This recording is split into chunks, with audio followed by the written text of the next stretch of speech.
Exalogic CMRL സാമ്പത്തിക ഇടപാട് കേസിൽ മുൻ മുഖ്യമന്ത്രിയും നിലവിലെ പ്രതിപക്ഷ നേതാവുമായ പിണറായി വിജയന്റെ മകൾ വീണ വിജയനെ വീണ്ടും ചോദ്യം ചെയ്യാൻ എൻഫോഴ്സ്മെന്റ് ഡയറക്ടറേറ്റ് ഒരുങ്ങുന്നു. നേരത്തെ വീണയുടെ വീട്ടിൽ പുലർച്ചെ ED നടത്തിയ സർജിക്കൽ റെയ്ഡിൽ ലഭിച്ച നിർണായക ഡിജിറ്റൽ തെളിവുകളുടെയും രേഖകളുടെയും അടിസ്ഥാനത്തിലാണ് നീക്കം. അടുത്ത ചോദ്യം ചെയ്യലിന് പിന്നാലെ വീണയുടെ അറസ്റ്റ് രേഖപ്പെടുത്താനുള്ള സാധ്യതയും തള്ളിക്കളയാനാകില്ലെന്നാണ് അന്വേഷണ ഏജൻസികളിൽ നിന്ന് ലഭിക്കുന്ന വിവരം.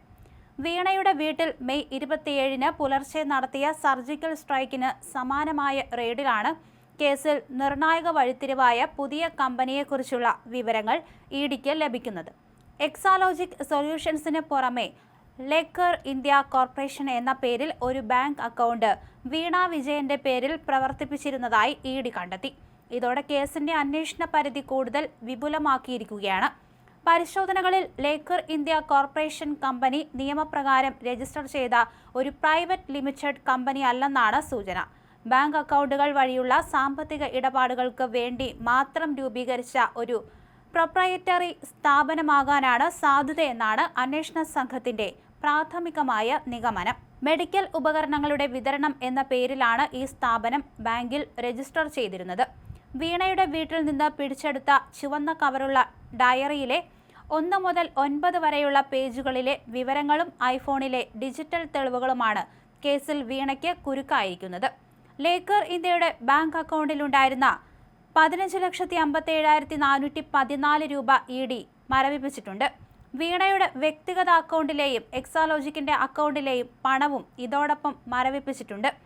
CMRL ഉടമ ശശിധരൻ കർത്ത EDക്ക് നൽകിയ നിർണായക മൊഴിയും ഇതിനോടൊപ്പം പുറത്തു വന്നിട്ടുണ്ട്.